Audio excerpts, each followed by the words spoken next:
Welcome, ladies and gentlemen. Today on Inside the Documentary, we talk about the new History Channel documentary called 50 Years of Star Trek. Stay tuned. Welcome to Popcorn Talk, featuring movie discussion, news, and interviews. Popcorn Talk. We talk movies. And now, here's Popcorn Talk's Inside the Documentary. That's right, ladies and gentlemen. We're talking 50 Years of Star Trek. Not the actual 50 Years of Star Trek, but the documentary on History Channel. And I'm very proud because it's actually made by one of our very own, Joe Braswell. Now, Joe Braswell is one of the most humble people that I know. And if you guys are fans of Popcorn Talk, you've seen him articulate his thoughts on Anatomy of a Movie occasionally. And I wanted to be his speaker for this, because for those of you that have seen this documentary, you know how incredible it is. If you haven't checked it out, definitely check it out. It's being replayed 100 times on History Channel. So we're going to talk about it. Welcome, Joe Braswell. Thank you, Phil. Thank you, Phil. I'm glad to be here. Thank you very much. Yeah, I'm flattered. And I mean, you first kind of came up to me and told me that you were doing this, and I was very excited for you. And the biggest thing when we first talked about it that you said to me, oh, it's basically due in a matter of like a couple of weeks. Yeah. It was. It's definitely. It was the way this documentary was put together was not the way a traditional documentary or TV special was put together, for that matter. I think that a little behind the scenes, it was something that was already had sort of an air date already plugged in, and then they turned in something, and from what I knew, it wasn't quite what they wanted. So they asked my partner Mark Altman and subsequently me to come in and see if we can take a look at it. And we said, yeah, I'll do it. And they said, good, because it's due in 2 weeks. So like, what? So the good news is I had one of two choices. I could either sort of say, okay, well, we're going to take what is existing and just kind of do a middle of the road thing. But unfortunately, because I'm me and I'm stupid, I decided to I'm like, this is 50 Years of Star Trek. It's History Channel. I think there's an opportunity to do something good here. We don't have a lot of time, but maybe we can see if we can get a couple of interviews done and see if we can get something special. We ended up doing about 65 interviews and in a very short amount of time, and then got something pretty good, I think. Yeah, and I mean, that's incredible. I mean, here's the thing. I think it's one thing to get over 60 interviews for any documentary. I think that's tough enough. But how do you go about it to get, between all the people that you got? I mean, Scott Mans, Kevin Pollak, the roundtable discussion, everything of that nature. You got all these wonderful people. So it's not like you're interviewing, people down at Comic-Con that are just fans. Yeah. You got legitimate people to talk about Star Trek. How do you go about that and in that short amount of time? Well, there's a couple things. Number one, as my partners, Steve Barry and Akili Shan will tell you, I'm overambitious, which is sort of a gift and a curse, because everyone's like, we can't do this. I'm like, let's try it. But mostly because it's kind of where I come from. I come from news. I come from entertainment news. I come from local news, hard news. And in news, first of all, everything is sort of like day of air. Everything you do is going to air that night. So you have to sort of, write your story, produce your story, book your story, and shoot your story and air it, in the same day usually. So that kind of helped. But furthermore, coming from the background I come from in the way we do things it's just booking. You really have to rely on yourself and your context and your bookers to really go out there and just book. And it's really, I lean heavily on our personal contacts and on Mark Altman, who's my partner, who is heavily in the Star Trek world, who wrote this great book, The 50-Year Mission, which you should check out, 50-Year Mission by Mark Altman and Ed Gross. But also, I want to shout out Jim Proctor and Debbie Wonder, who are wonderful, wonderful bookers who work with Nerdist and some other folks. And they all just kicked ass. And it's just really just saying hey, I want all these people, and then kind of crossing my fingers. And then 80% of them came through. And the ones we didn't get were just because of the time constraints. No. So, and then once we get them all scheduled, which is kind of the good news, it's also the other problem is, okay, now they all want to do it. Now, how do we do it all? And that becomes another problem. Yeah, I mean, it's again, I think you never give yourself enough credit. I think as you called it, your blessing, your curse. I think you infect people like they want to be part of this, and right. So even if because I know there's certain people that perhaps didn't have as much time, but they're like, you know what, I got to do this. I got to be a part of this, otherwise, I'm missing out. Right. I mean, that's kind of the FOMO factor is definitely, the FOMO snowball, if you will, is kind of where we started because, like you mentioned the roundtable. Like the roundtable for me, I didn't know what I was going to get. I had no idea. I thought maybe we'll get Scott Mantz. Scott was in kind of early, and I'm like, okay, we'll get Scott, and we'll get a couple of, Star Trek experts to talk about the 50 years, and then maybe we'll get a couple of notables, right? I should say that the documentary was started by the spine of the documentary is with this interview done with Leonard Nimoy, sort of final full interview, and it was done by this guy named Ian Roumain, and Ian had that interview and a couple others, and I took that as a spine, so I knew I had that. I said I have a Leonard Nimoy, and then maybe if I got Leonard and a couple of experts, a couple of other people, then I have something.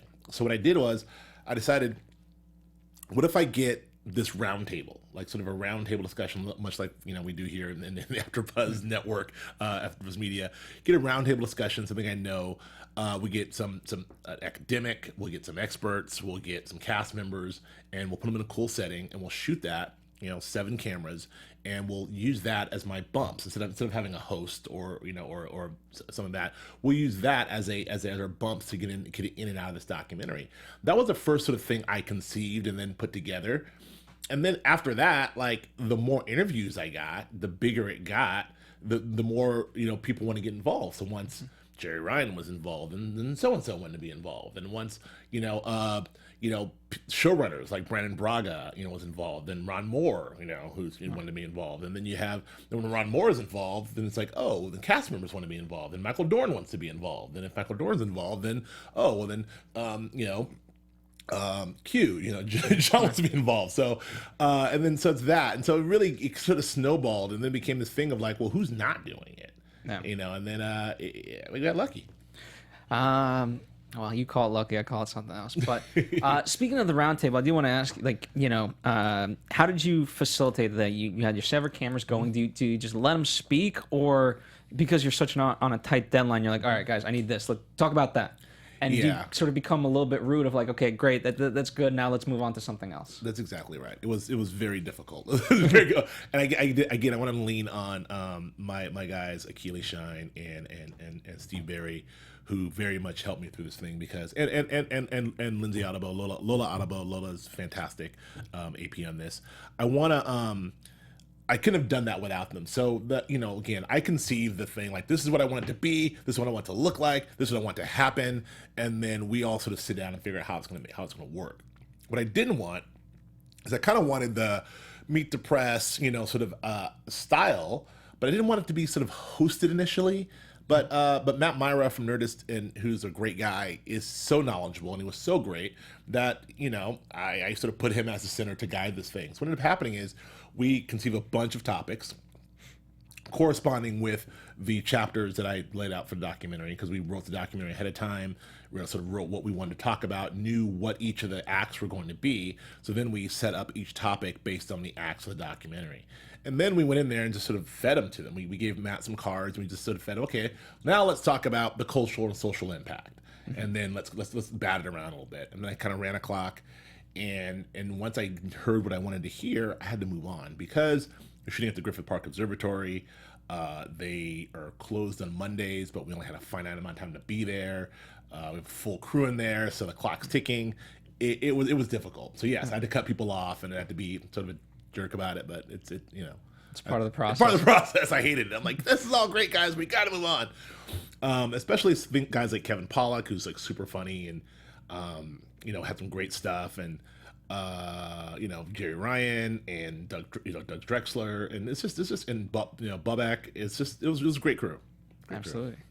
Yeah, and I loved sort of that interstitial of it. I think it worked really well. Oh, thanks. I thought I didn't know if I was going to make it. Actually, it's one of those things where I didn't ask History Channel. I didn't ask anyone, which is not a good move, by the way. But if you're doing a thing, be sure you ask the network or mention to the network what you're going to do before you do it. I didn't do that. I'm like, you know what? It's going to work. So I spent a lot of time and resources in shooting this big thing. We get the observatory, we get all these two people together, we get it all, and literally the History Channel could have said, "I love the documentary, but cut the roundtable." And luckily they didn't say that. So. Well, I do think it works two ways. I think it's one, because I've been in a position where you try to explain something and they're like, "Oh, I don't get it." Yeah. But I'm like, I know it'll work. I just have to show you.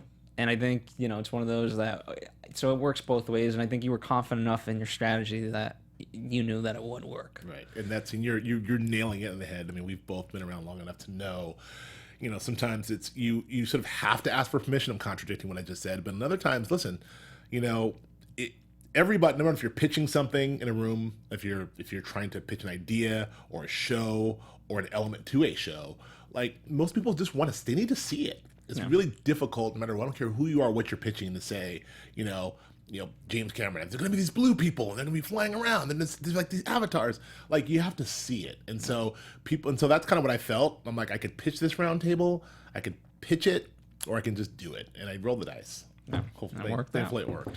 Let me ask, so from a practical standpoint, sure, you might be a Star Trek fan, but was it ever daunting to think, okay, 50 years, and given the fandom, like, I've got to get this right. Yeah.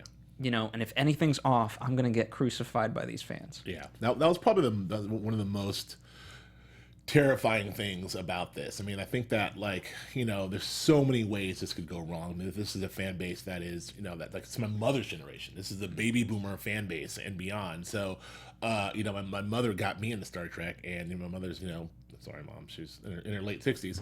And, yeah, it's scary. So this precedes me and then goes way beyond me. So we're talking 50 years.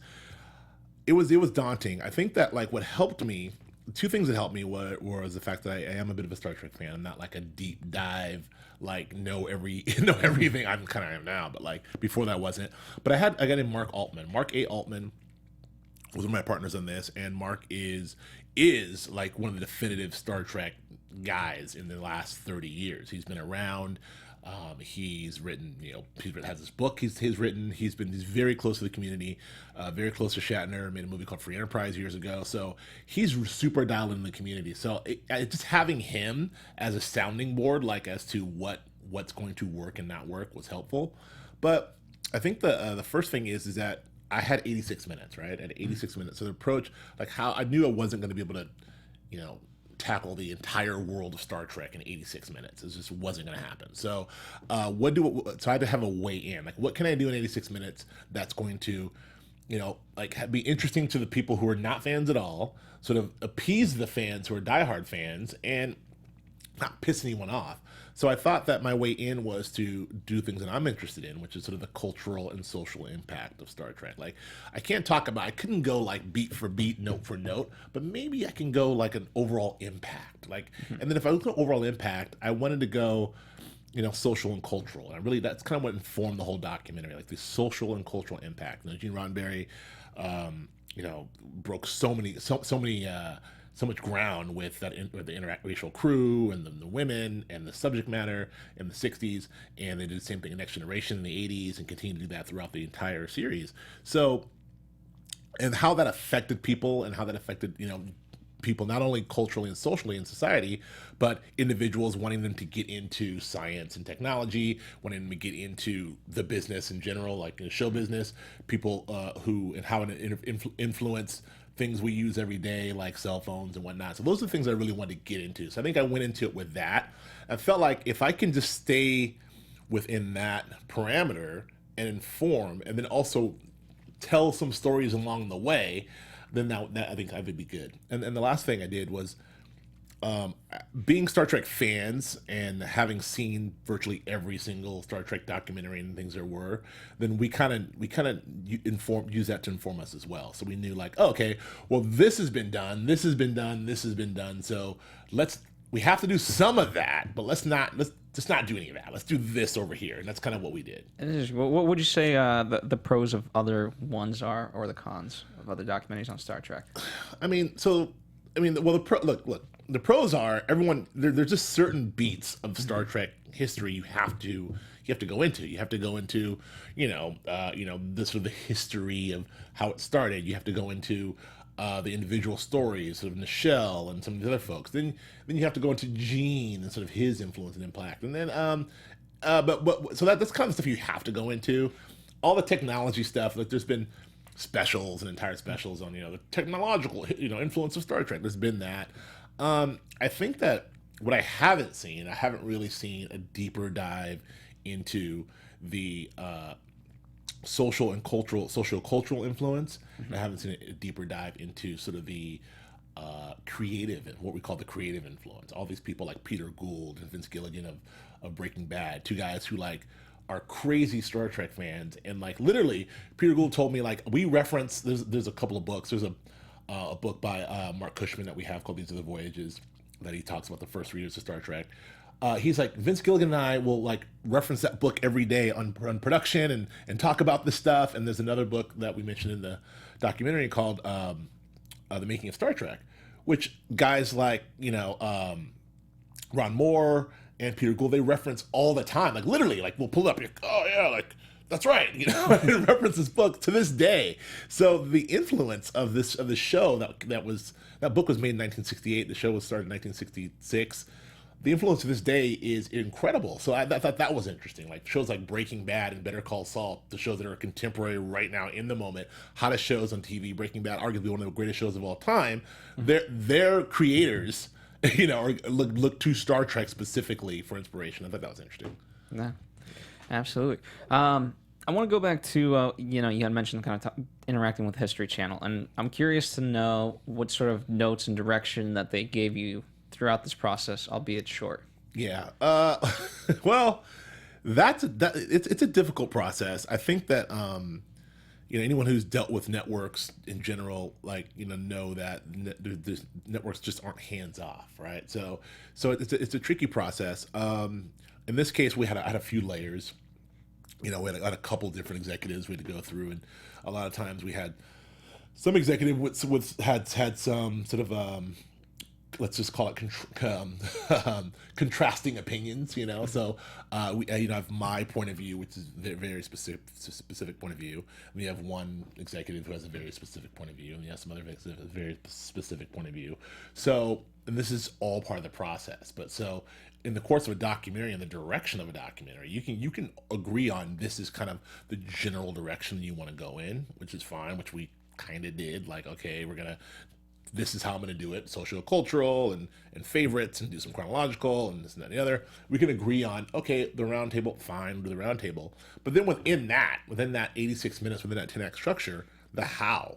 People get into well, how? Are you going to, does he have to say that there? Can we move this here? And can we do that there? And so there's a lot of that. And it was really challenging, because it's really challenging for me as a creative, as a writer, producer, filmmaker, but at the end of the day, it's there are a lot of things they were right on. I was glad to have them. During the process, I was like, oh my god, this is horrible. You do a whole cut, and then literally dozens and dozens and dozens of pages of notes come back, and you're like, and so you do another cut, you turn it in, and then dozens and dozens of pages of notes come in, this is due tomorrow. So you do all that stuff, but then when it's all said and done, it's better. It's much better. So my experience with the History Channel specifically, in these notes are I just, at one point, I was just sort of banging my fist about stuff, and then I'm just I'm just going to do these notes. I'm just going to do them. I did all the notes, and I, kind of in a fit, and I watched it, and I'm like, oh, this person was right. Yeah. And right about, and even if so sometimes you need that extra set of eyes, especially in a compressed time. So my experience was both frustrating and also illuminating. So it was well, that's good, because sometimes there's definitely executives that they give you notes, but it's not always right. So it's good to hear that it ended up being for the better. I mean, I had both.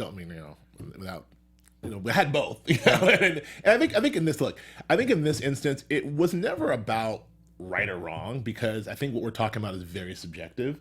So like when you're talking about even in the scripted world, it's subjective. I mean, it's like, what should this person come out of this door? Should they come out of that door? Should they wear that shirt? Should they be, Asian? Should they be black? Like, or it's the same thing in documentary. It's like, should this act start with this? Do we need that? Do we need that bite? Do we need to hear this whole bit? Is this important? That's all subjective. What's important to me may not be important to that executive, but it may be important to 100,000 people. So it's hard to say, but at the end of the day, that's kind of what makes these things. That's why, if you could just make things in a vacuum and put them out, then, that'd be we'd be in a whole different business. But this is a curious question I had because I've never done anything for TV in that regard. When you do a movie for a theatrical release, there's the MPA you have to go through, and I know that process. How is the process for documentaries for TV? In terms of ratings, and I can't imagine you guys had any problems with that because there's nothing too out there. But yeah, it's well, okay. Well, first of all, it's cable, so you have a little more leeway. And the rules involving cable versus broadcast, as anyone who watches FX and other shows kind of know, they're very loose. But at the same time, the TV rules are tricky because they're kind of all over the place. Broadcast, which is whatever now, we're all in fiber optics now, but broadcast has very specific rules, FAA rules, and they're doing their thing. Cable has a little more leeway, but they're also governed by the individual networks and what their personal standards are. So History Channel, for instance, you're not going to see stuff on History Channel that you will see on FX. Now you could. I mean, the History Channel could show all the stuff that you see on, Nip Tuck and The Shield. What is this, 2002 anyway?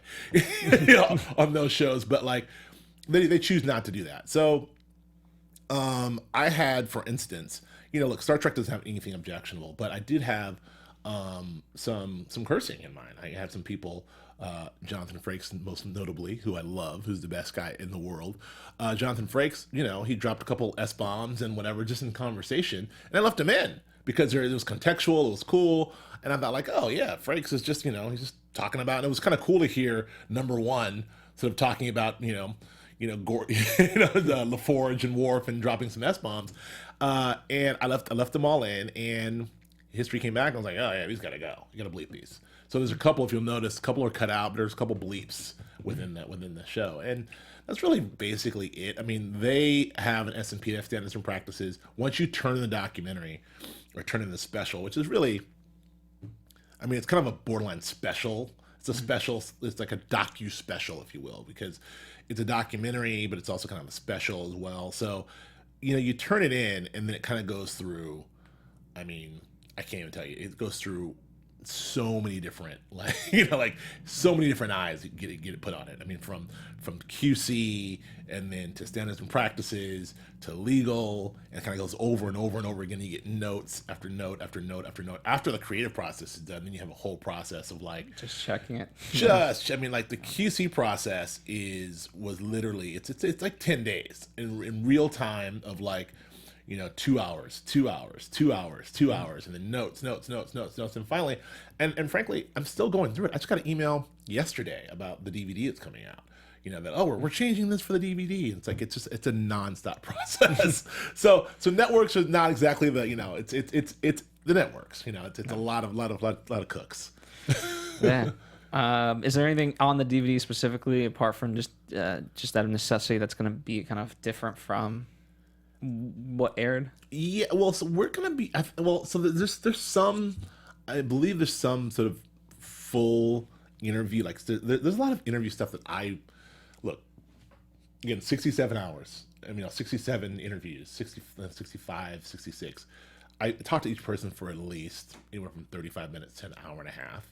So as you can imagine, 86 minutes to not, I have probably, I can do a 2-week series on just these interviews. So a lot didn't make it in, and so there's a few interviews, even just from the big ones like the Nimoy and some other stuff. There's some gems and some stuff that didn't quite make it in that we're going to try to get on in the DVD of the extras. And I think there's a couple different versions as I understand it that may or may not be coming out. I'm not entirely sure because, again, what happens with this stuff is it then goes completely out of my hands. Like once I turn it in, it goes to A&E and history, and then I think Lionsgate distributes the DVD, and it's a whole. I mean, there's like 300 other people doing this that maybe they tell me what's happening. They don't consult me. They're like, hey, this is for your approval, but we're kind of doing it anyway. I'm like, okay, well then I guess I'll sign off. So we'll see. But yeah, I hopefully. Do you know the release date?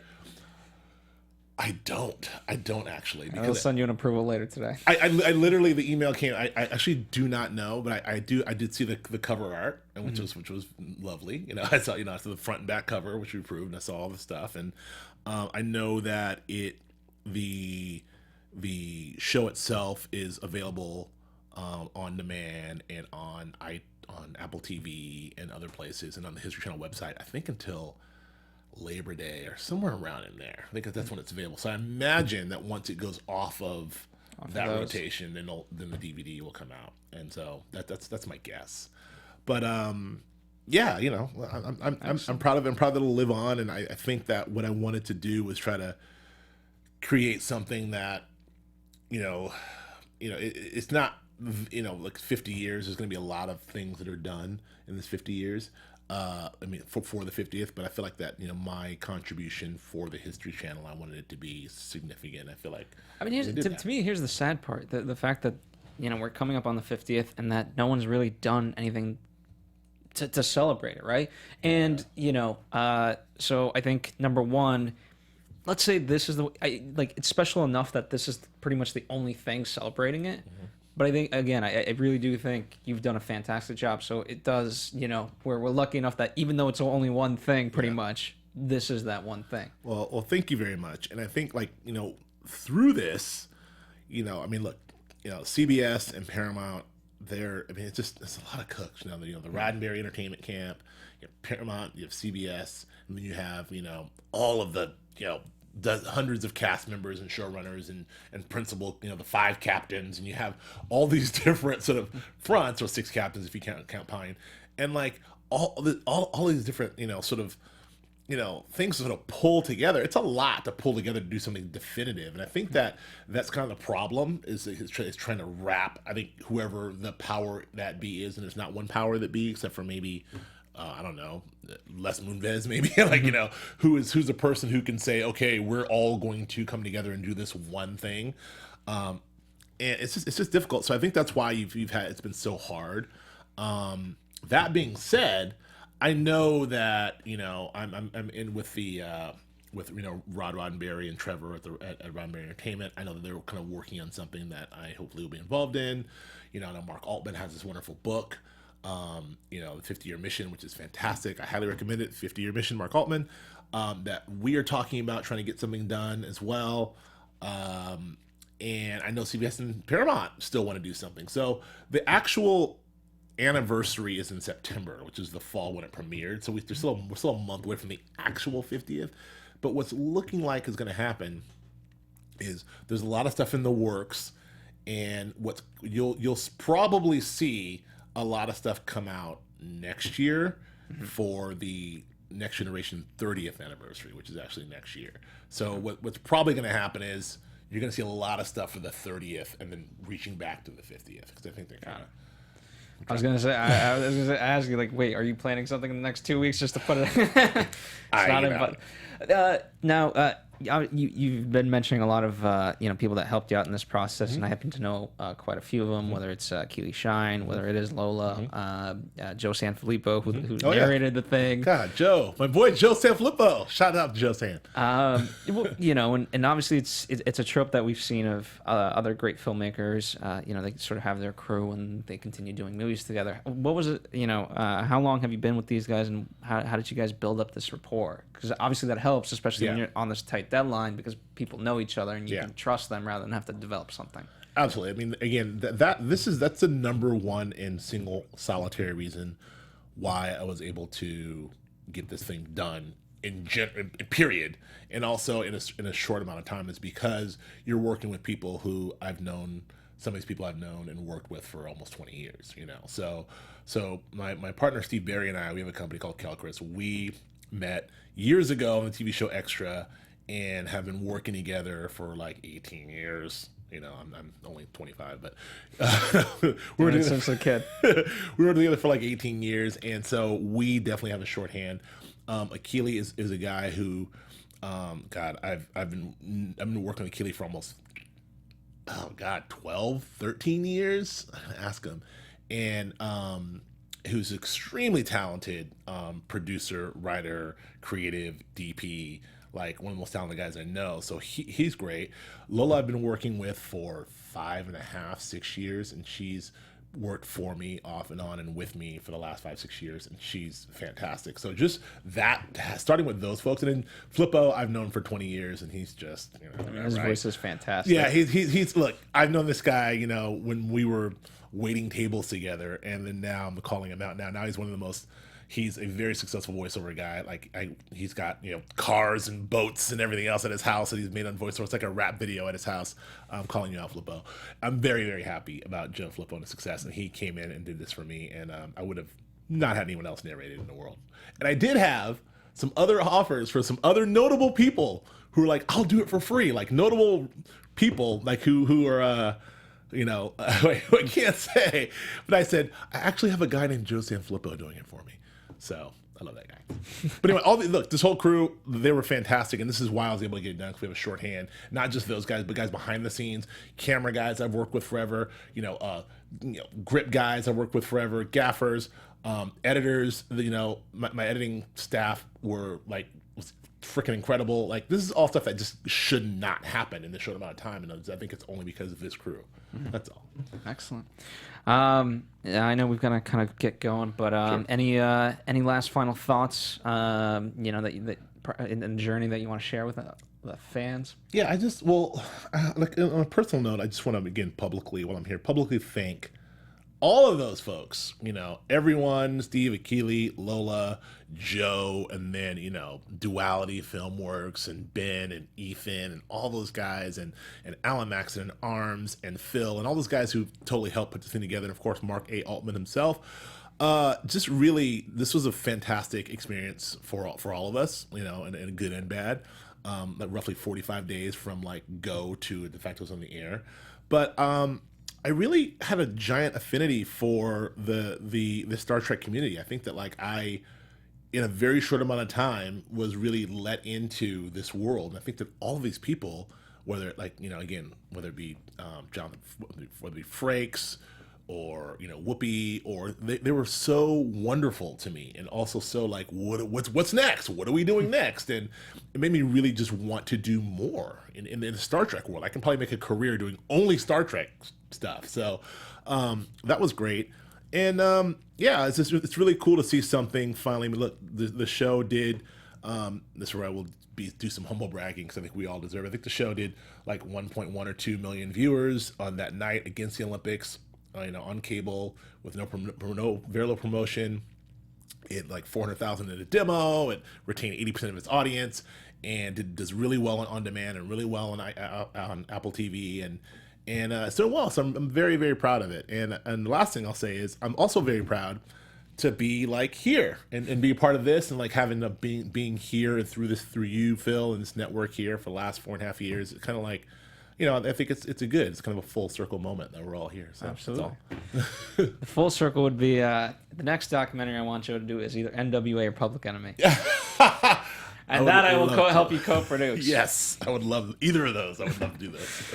All right. Well, thank you for joining me. For those of you who haven't seen the documentary yet, definitely check it out. As Joe mentioned, it's available multiple places. And if you've seen it, regardless, check out the DVD or Blu-ray. That'll be fun, especially with all the additional stuff. I think it's fantastic. So check it out. If you're a Star Trek fan, this is definitely something to add to your collection. Absolutely. Check it out. HistoryChannel.com and Apple TV and on demand, and just find it somewhere. Absolutely. And by the way, the biggest thing you can do too, if you have seen it, that's fantastic. If you have Star Trek fans, that just tell them. They might. It's one of those things. I am saddened a little bit because it hasn't gotten the promotion I feel that it deserves. Yeah. And hence why I wanted to do this for Joe. And the biggest thing that you guys can do is just tell a friend that it's out there. Yeah, yeah. And actually, for me too, if you have seen it or when you see it, I would love to hear about it.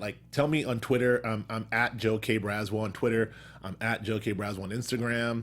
I don't know, what else am I? Just tweet at me. Oh, and JK Browse on Snapchat. Just find me, tweet at me. I'd like to know what you think. Even if you hate it, if it sucks, let me know. I want to know what you think.